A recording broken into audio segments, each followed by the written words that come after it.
Turn that down a bit. What's up, KO Bets? I don't know why I said KO Bets. What's up, YouTube? It's because the music's going. I thought it'd be cool to do it at the same time, but now it's kind of hard. What's up, YouTube? Welcome to KO Bets, the show where we discuss upcoming betting strategies for UFC events. My name is Bill. I'm going to provide you with a little bit of entertainment tonight, but hopefully I provide you with some valuable insight about the fights tomorrow, and we F up Vegas. Let's see. We're going to be discussing tomorrow's fight. We got to recap last week, Emmett versus Sarukian.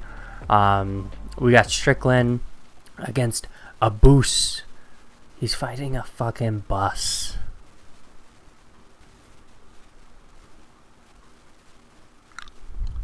It's a joke. We're going to hang out for probably around an hour, do trending topics after, try not to get in trouble. We got NBA free agency going on.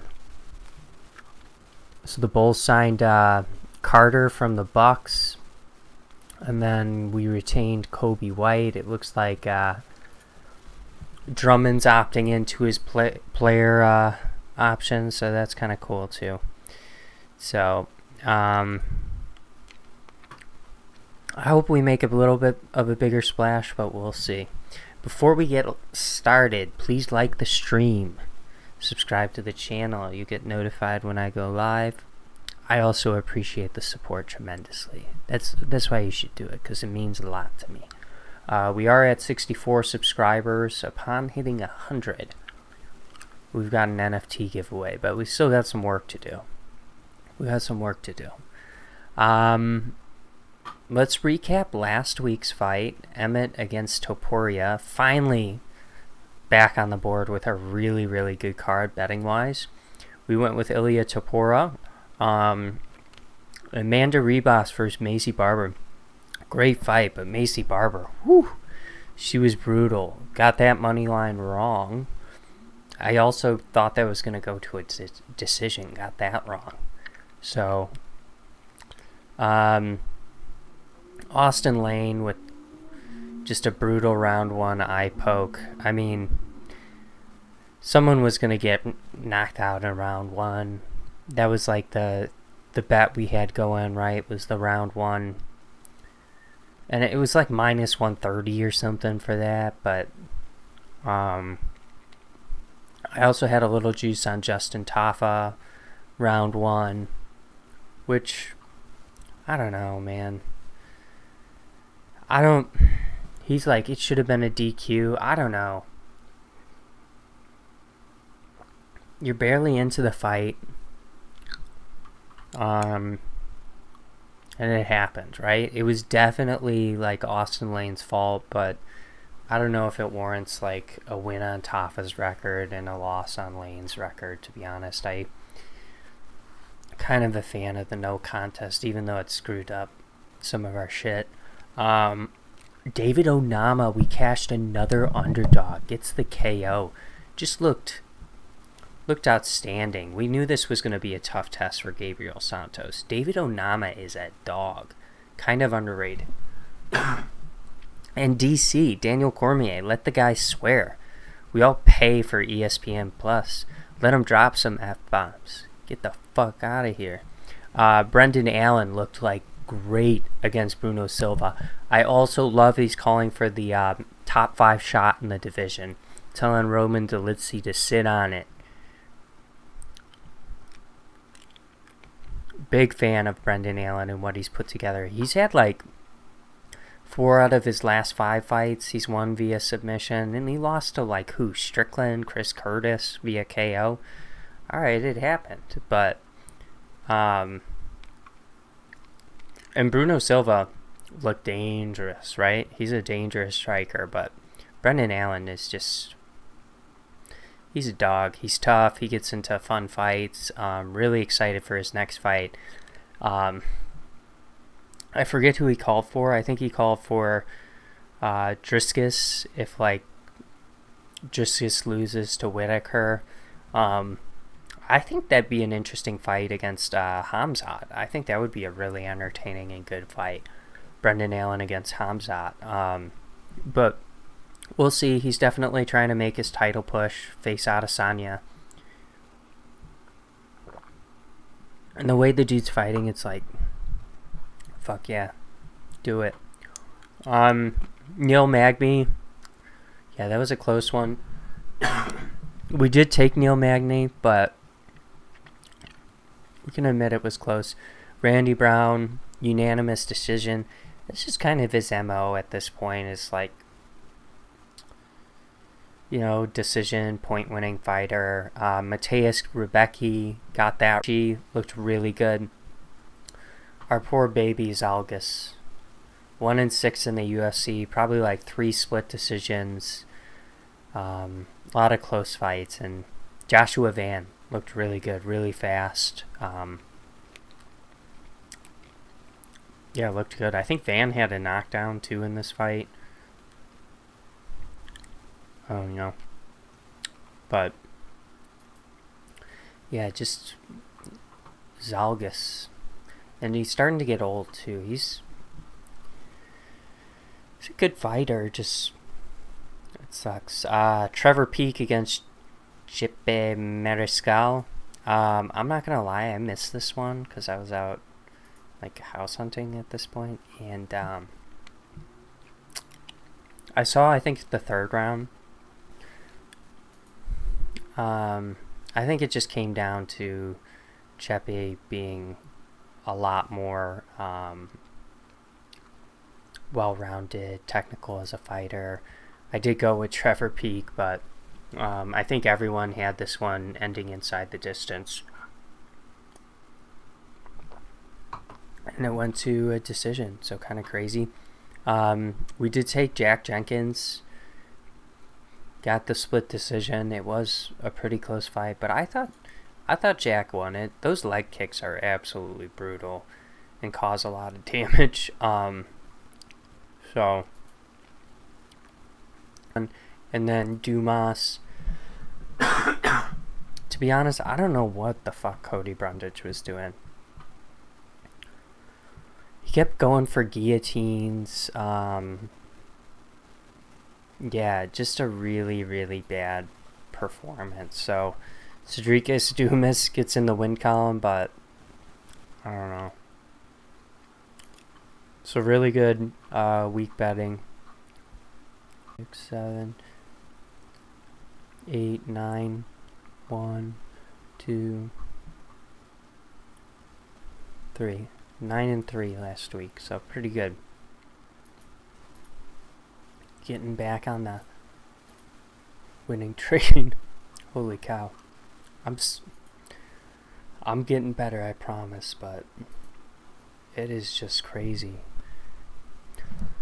I'm definitely getting better, though. It's just crazy I'm still dealing with this. It's been like 5 weeks, I might have to tone it down and just bring this up to the lips a little bit closer. We've got UFC Fight Night. Strickland taking on a bust. Magomedov. A boost.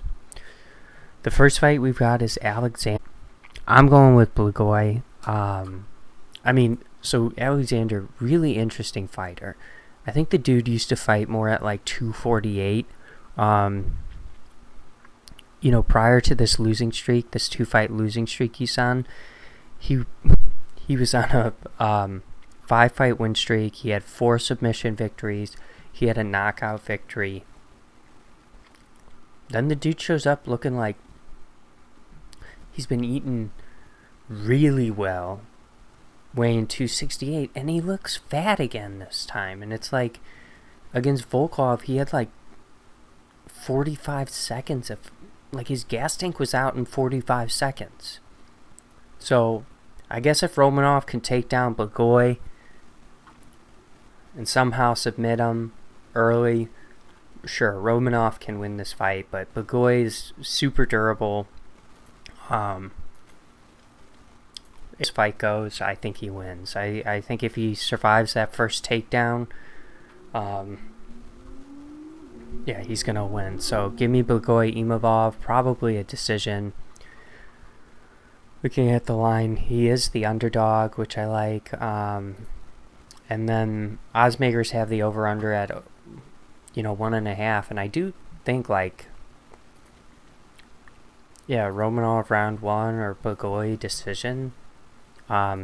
Actually, given Romanov's gas tank, I'm probably only going to recommend Blagoy money line, because it could be something that gets finished, just because Romanov,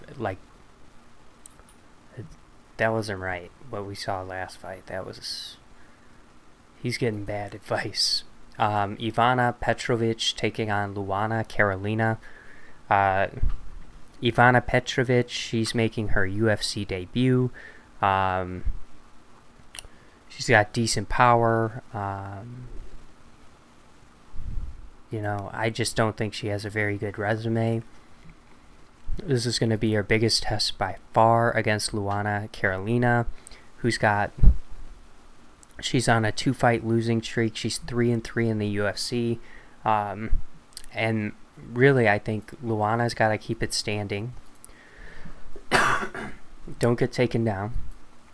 And then Ivana, I think, is going to have to bring this fight to the mat. I think Ivana, I'm going to enunciate more. Luana Carolina, she's got much better experience, better striker. But Ivana, yeah, she probably needs to get takedowns in this fight. I'm going to roll with Luana Carolina to win a decision. She could possibly hurt Ivana Petrovic, so we're out the gate here with a couple of underdog picks. I'd say a decision. Odds makers agree at -200. And yeah, I'm going with the Luana +225 decision. I think sprinkling the KO is interesting. If she's really stuffing those takedowns early, I think we could see Ivana get pretty hurt. So I think that's a little interesting, but definitely not something I would chase. And then maybe just sprinkle a little bit on that KO, just for fun. Guram Kudaladze taking on Elvis Brenner. Kudaladze, he is on a 1-fight losing streak. He's 1-1 in the UFC. Lost to Damir Ismagulov, beat Mateus Gamrot. That was a close fight. He's taking on Elvis Brenner, who's 1-0 in the UFC. Guram's a heavy favorite here. We've got a couple of big-time favorites on this card. It was arguable, his win in his debut. It was very close. He's an excellent grappler, has 11 submission victories. I think he trains with Charles out of Brazil. So he's got the grappling, but I think in this fight, Guram is just the better overall striker. He's gotten back to his feet against fighters like Damir and Gamrot when he was taken down. I think he's going to be fine against Elvis Brenner, who's probably doesn't have as good of offensive wrestling as those guys. So he's going to be able to keep the standing, and I think he's just the better striker. Good Muay Thai. Brenner on the feet, he throws pretty good heavy kicks, but if this is going to play out on the feet, give me Guram.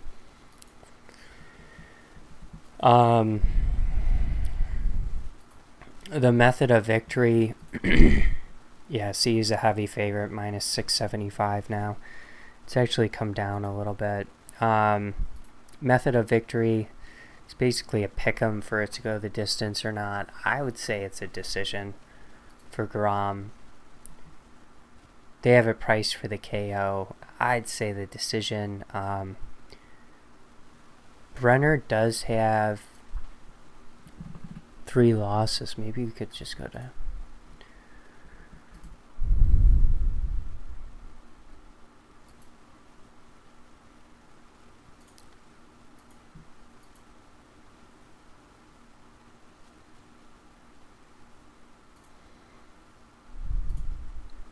see what those L's came via. Yeah, 3 decisions, so I'm inclined to say the Garam decision is the way to go.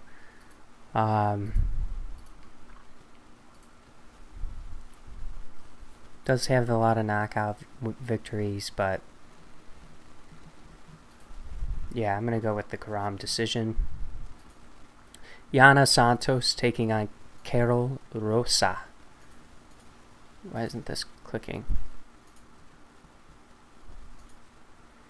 Alright, well, we're not able to pull up their Yana Santos. She's on a 2-fight losing streak. Holly Holm and Aldana were her last 2 opponents. Just isn't looking very good in her last 2 fights. Carol Rosa's coming in here on short notice to take Yana's spot in the rankings. She's on a 1-fight losing streak. And I think she's just the better overall fighter at this stage in their respective careers. Yana Santos, I think if she's not able to be physically imposing on Carol Rosa in this fight and grapple heavy and push her against the fence and just really be physical and control Carol Rosa, I think Carol Rosa is just the better fighter. So I'm going to roll with Carol Rosa in this. Likely a decision, in my opinion. I see the odds makers are in agreement. Minus 280 for the decision.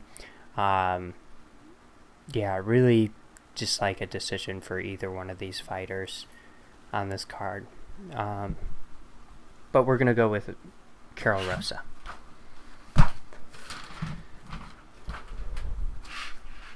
We've got, by the way, 12 fights total we're doing, so we're on number 5 here.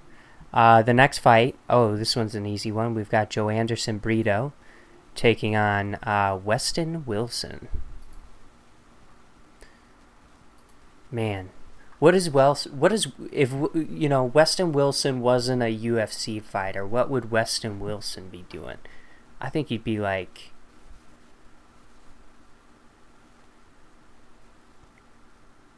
an oil tycoon or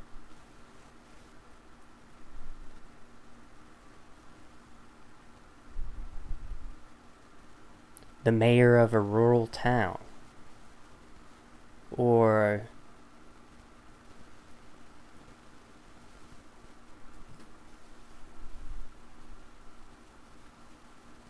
a moonshiner. He's taking on Joe Anderson Brito. Joe Anderson Brito, let's just dive. I mean, he's the better fighter in this scenario. Weston Wilson does have submission ability, grappling ability, but I think Brito, he is a black belt. He'll be fine everywhere. He's the better striker. Look at this, minus 1,250.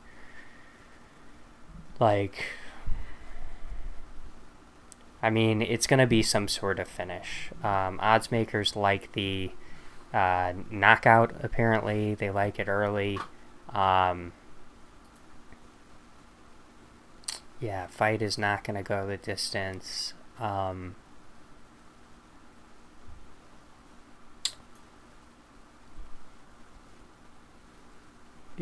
What is Weston Wilson's losses come via?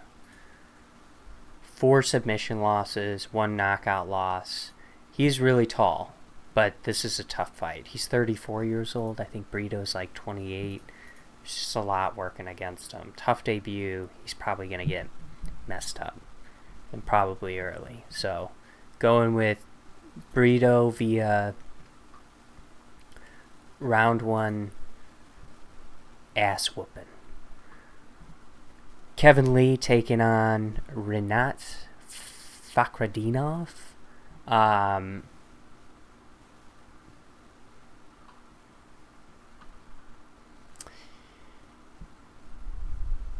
This is one I'd maybe stay away from, but I'm also not really a believer that Kevin Lee's going to go up to 170 and be able to compete with Rinat. from like a physicality standpoint. Kevin Lee, he's returning. He's 3-5 in his last 8. He lost to, I think, Daniel Rodriguez in his final UFC fight. Then he took a year off. Then he has gotten like knee surgeries, and then he fought Diego Sanchez on Habib's promotion, Eagle FC. Wins, I think, a decision there. And, I mean, that's Diego Sanchez, who's, it's just a little rough in my opinion. So I'm not feeling really good about Kevin Lee, just given his latest performances. I think Renat's going to have a size advantage at the 170 pound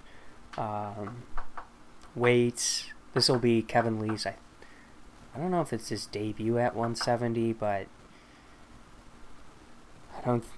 if it isn't, I don't think he has a good record at 170, considering how he finished in the UFC. That being said, I don't think Renat's really all that dangerous. I really don't know what we're gonna get out of Kevin Lee. Are we gonna get I don't know. I'm gonna roll with Renat in this fight, but it's just, in my opinion, it's like a little bit tough to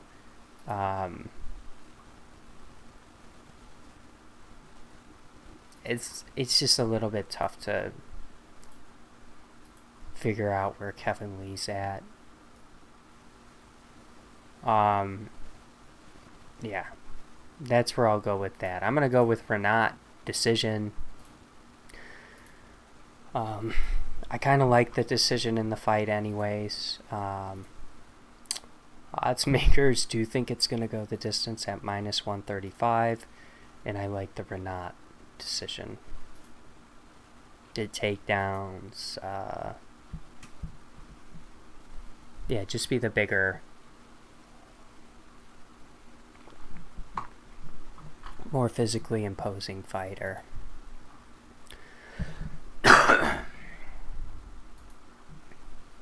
The next fight is Bruno Ferreira taking on Nursultan Ruzboev. Bruno Ferreira, he's 1-0 in the UFC. All 10 of his victories have come inside the distance. 7 KOs, 3 submission wins, and only 2 out of the 10 have made it out of round 1. He's taking on a guy making his UFC debut with 42 fights. 44. I got him at 34-8-2. So 44 fights. And look at this.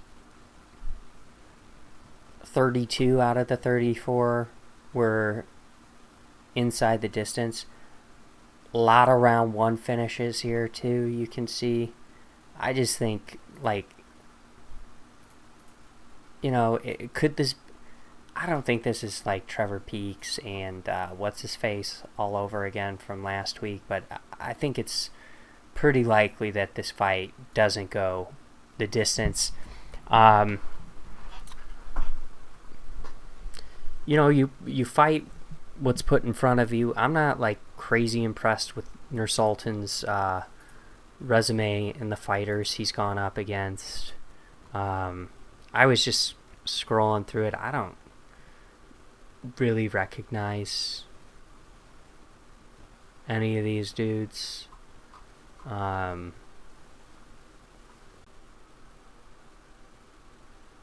mean, he started the loss streak, but he was on a 5-fight loss streak.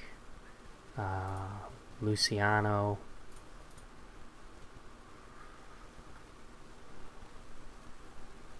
One and 3 in his last 4. This guy's 4-3.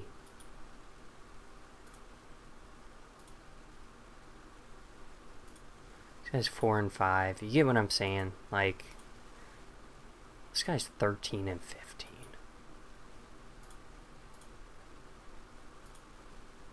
14-5. That's probably his best opponent out of what we've seen. So I don't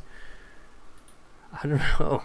I'm not feeling this newcomer. He is experienced, I'll give him that, but if it's just gonna be a car crash, I'm gonna roll with Bruno Ferreira. He's 10-0. He messed up. Gregory Rodriguez, was that who it was? I think it was Gregory Rodriguez. He knocked his ass out. So I'm gonna roll with Bruno Ferreira. Just like him in the spot. So going with the favorite. Odds makers do not like it to go the distance. -650. Yeah, I like the Bruno Ferreira KO. I like the Bruno Ferreira KO round 1. +100. I don't know. Kind of priced out of that finish right there. What was the KO in general? -225. That's interesting. Because they do have some submissions, so it's -7. Yeah. I think it's going to be Bruno Ferreira via KO. Ismael Bonfim taking on Benoit Saint-Denis. Benoit Saint-Denis, he's 2-1 in the UFC on a 2-fight win streak. Ismael Bonfim, he's 1-0 in the UFC. Had the in that fight, took something, the early finish, too, like the under 1.5 rounds. So that paid off. But Ismael Bonfim, savvy, slick on the feet, looks really good. Is getting a lot better in the grappling department too, which is going to be important against Benoit Saint-Denis, just to keep this standing. Benoit, he's super tough, super durable. He's getting his ass whooped in that loss, and I think the fight got called, but super tough dude. I just think against Ismael Bonfim and his technical striking, if he's not getting takedowns, he's probably getting beat up pretty bad, and it might be a stoppage, in my opinion. I don't think he's going to be able to get the takedowns, and for that reason, I think Ismael Bonfim is just going to kind of run through this guy. Ismael is the heavy favorite at -305. Yeah, odds makers don't like it to go the distance. I'd have to agree. I think Ismael's just, a little bit better than the Benoit. So I'd have to go with the KO for Ismael. I'm not sure when it comes, though, because Benoit is so durable. But a technical striker like Ismael could find the button. He did against Terrence McKinney in round 1 when Terrence is really dangerous. He could probably do it against Benoit. And seeing that flying knee, you got to be kind of cautious if you're shooting for takedowns if you're Benoit. Yeah, really like Ismael in this fight. I'm kind of on the parlay wagon with that, just as I'm getting goosebumps talking about it, So I'm kind of into that. I like Ismael Bonfim. Next fight we've got is Ariana Lipski taking on Melissa Gatto. Lipski, why do I have 1-0 in the UFC? She's 4-5. Oh, she's on a 1-fight win streak, but not looking great as of late. She's taking on Melissa Gatto, who's on a 1-fight losing streak. She's 2-1 in the UFC. Just lost to Tracy Cortez. Both of these fighters just aren't the best when the fight gets to the mat.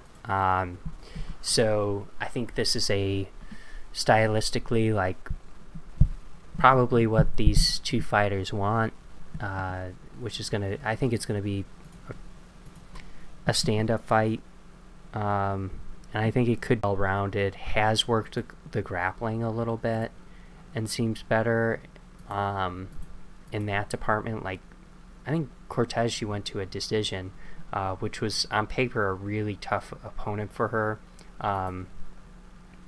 So yeah, I just kind of like Melissa Gatto as the overall better fighter, so I'm going to roll with Melissa Gatto in this fight. She is the favorite at -225. You know, I do think it's going to go to a decision. Odds makers don't really agree, but I mean, it's close to a pick'em. I'd say it does, and I say we get the Gatto decision. Odds makers kind of like that submission method of victory. If we're looking at Lipski's losses, she's got 0 submission losses. She kind of got, yeah, she's been getting rocked. Oh, ground and pound. You know, that's, I think, what Shevchenko did, and Cachoeira just, like, dusted her in the first round. So, yeah, maybe I'll stay away from the decision method of victory. Maybe, just given the fact her last 3 losses are KOs, it's a little interesting. If Gatto can sit on one or get on top and ground and pound her, that might work. It sounds so dirty. Max Griffin taking on Michael Morales.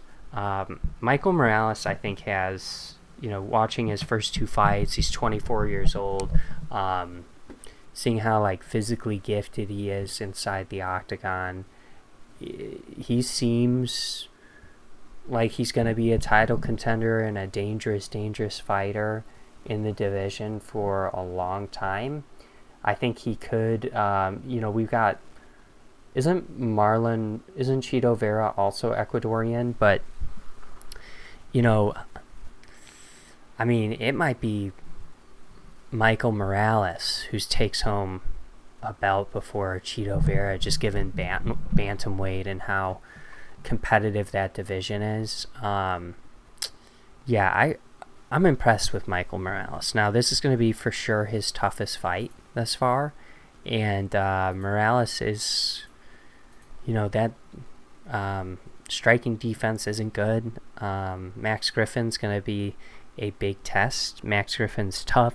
He's got a great resume as far as experience, and I think this is just going to be a tough matchup for Michael Morales, who I believe has 2 KOs thus far in the UFC. And in this fight, he might have to go out there and win 15 minutes against Max Griffin, whose losses might all be... So he does have a KO loss, but a lot of decision losses. 8 decision losses. KO'd by Colby Covington in the 3rd round. You know, and we know what Colby was probably doing to him. So, Michael Morales isn't going to do that. You know, he is really quick. I think he's going to have to figure this one out, though, and it's going to be close. I'm going to roll with Michael Morales. I don't necessarily love, the -250 line. I think it's going to go to a decision. It's basically a pick-'em there. And, I like the Michael Morales decision method of victory. If Michael, you know, I think also something to watch is, like, the grappling. Like, if someone's a way better grappler than the other person, or if someone's pushing for grappling and they're not looking good, like what was that guy's? Was it Brundage last week? The first fight against, you know what I'm talking about. I think it was Cody Brundage. who's the guy he was fighting? I can't remember his name. From Contender Series, and then he lost to in his debut. Gosh, I can picture him. I can almost visualize like the shape of the spelling of his name, but it's not coming to me. That's okay. Demir's on a 1-fight losing streak, but the loss was to Arman Sarukian. Demir's a really, really good fighter. Great stand-up, great overall game. Good Muay Thai fighter. And then Grant Dawson, he's 7-0-1 in the UFC, has won no contest. Is just super physical as a fighter, a great grappler, shows great control when he does get takedowns. This is an interesting fight. To me, it's really interesting. Demir was talking about retirement, but then this week he was being interviewed, and he's like calling out Arman Sarukian again, and Justin Gaethje. So I really don't know what's going on with Demir. I'm kind of hesitant to bet on him, and I want to roll with Grant Dawson, just because I don't know. When you're talking about retirement, I'm just going away from that. I like Grant Dawson. I think he's pretty tough, pretty durable, good fighter. The line's moved to a pick'em. Odds makers also like it to go the distance. I'd have to agree. Although, if Grant Dawson is able to get your back, that submission is in play. Odds makers do kind of like that. So I don't know if I'm going to bet on this one or not. Maybe in a round robin or something I'll have some sort of bet hanging on that one. But yeah, I'm going to roll with Grant Dawson. And then the last fight of the card, we've got Sean Strickland taking on the 1-0 in the UFC, Abus Magomedov. I think the breakdown on this one's pretty simple. Abus, we've seen he KO'd Dustin Stolfus, and now he's getting a top 5 opponent for some reason. And he's a early performer, and then he kind of fades as the fight goes on.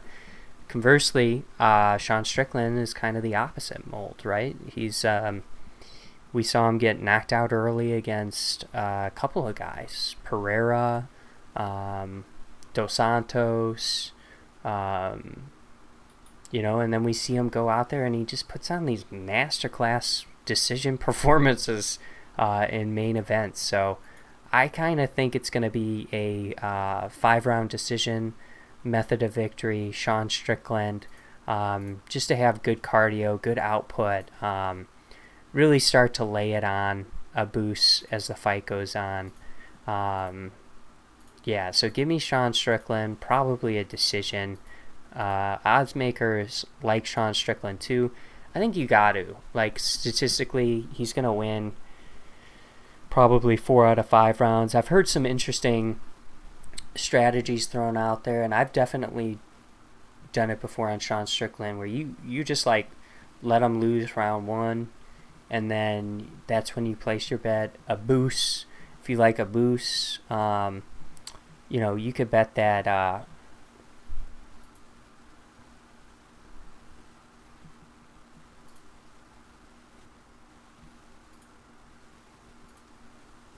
round 1 KO. What the hell? I feel like that's too good of a line to pass up. Abus, round 1 KO, plus 1,000. But I do think Sean Strickland wins the decision here. So I'm going to roll with Sean Strickland. That concludes our picks and predictions for UFC Fight Night. Strickland taking on Abus Magomedov. Oh, I didn't end the poll yet. What do you guys think? Ooh, no votes, no votes. I hear ya. It's a tough one. It's a tough one to predict.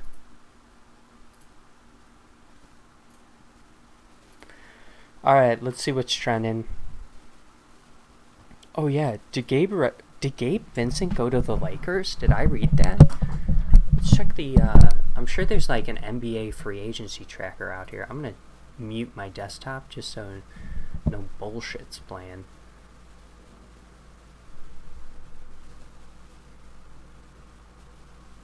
Three years, 130 million? What the fuck? 43 million a year? Jefferson's like, they're one player away from making the playoffs.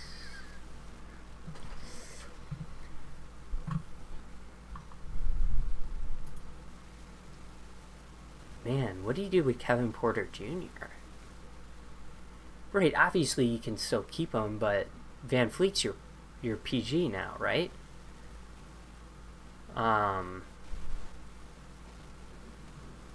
Lakers getting Vincent, that's interesting because he's a great defender. Brings some good shooting to the team, which,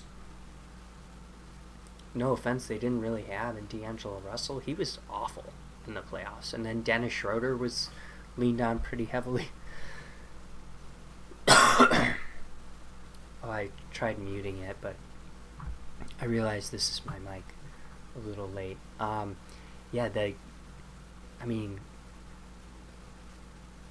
He got more than Kyrie. Green got 4 years, $100 million. Brown to the Pacers for two for 45. That's a big contract for him. Cam Johnson at 26 a year. That seems like a lot. Herb Jones, he's really good, and they're getting him for what? 4 years, $54 million. He's really good wing defender. Let's see. Is there a free agency tracker? Can we look that up?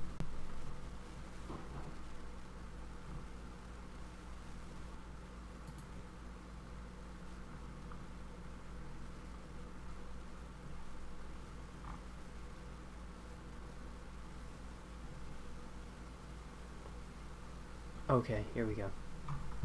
It is saying stuff. Yeah, Javon Carter to the Bulls. I think it was like 3 for 30 something. Colby is coming back to the Bulls. Will resign. Opts in with Utah. Man, I feel like Jordan Clarkson should. I guess I don't know what his money situation looks like, but he's super productive and could go to a contender for sure and get paid. They're saying DiVincenzo might go to the Knicks. Drummond opted into his contract.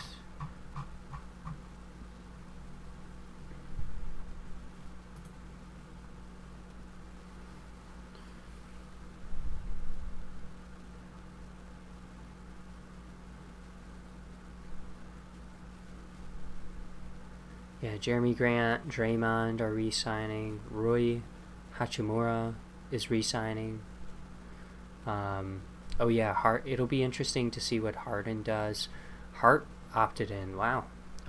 Good for him. Knicks had a good thing last year.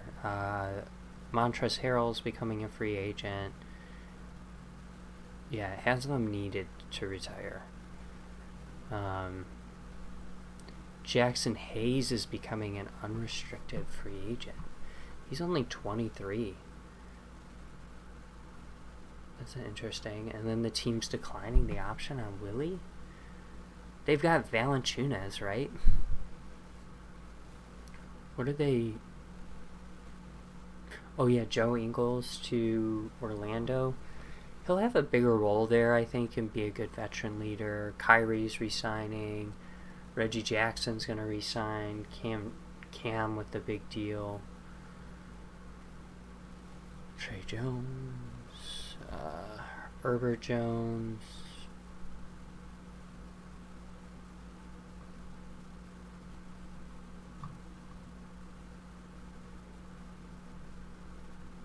Derek Jones Jr. is gone.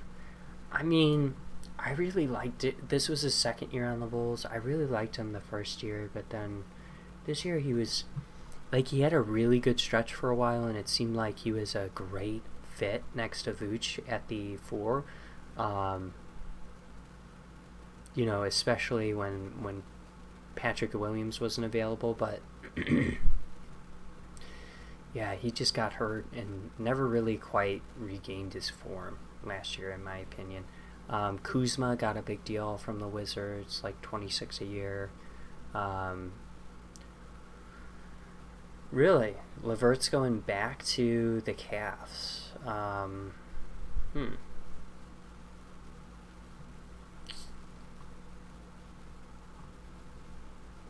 Kevin Love is re-signing.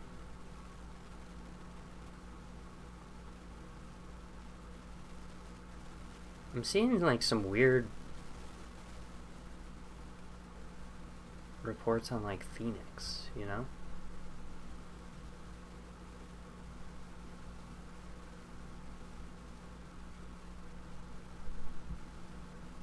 Kogi had a nice role on Phoenix, but Phoenix almost, they kind of need, I don't know.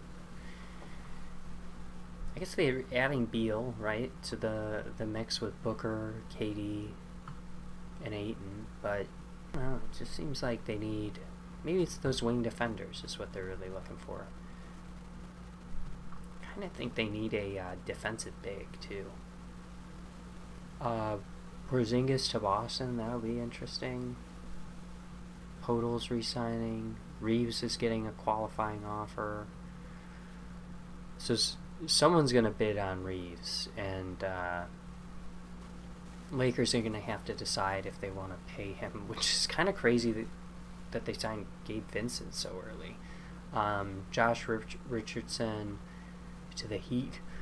I think he was on the Heat, or drafted by the Heat. Team declines option on Derrick Rose. Hey, come to Chicago. Stevens, Vucevic is extending with huge contracts for Van Fleet.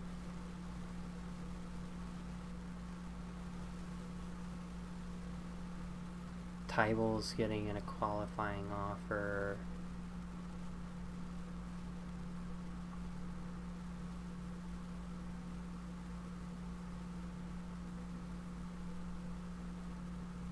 Yuta Wannabe playing with KD. I think KD likes him, obviously, from the time with the Nets. Grant Williams is probably going to get signed by someone else and leave Boston. It's just my opinion. Let's see what else we've got trending. Skip over like the basketball ones. Mookie said he's doing the home run derby. Yeah, I think we're gonna call it a day. Go ahead, sign off. I appreciate you tuning in. Please like the stream, subscribe to the channel. I appreciate your support. Have a great weekend.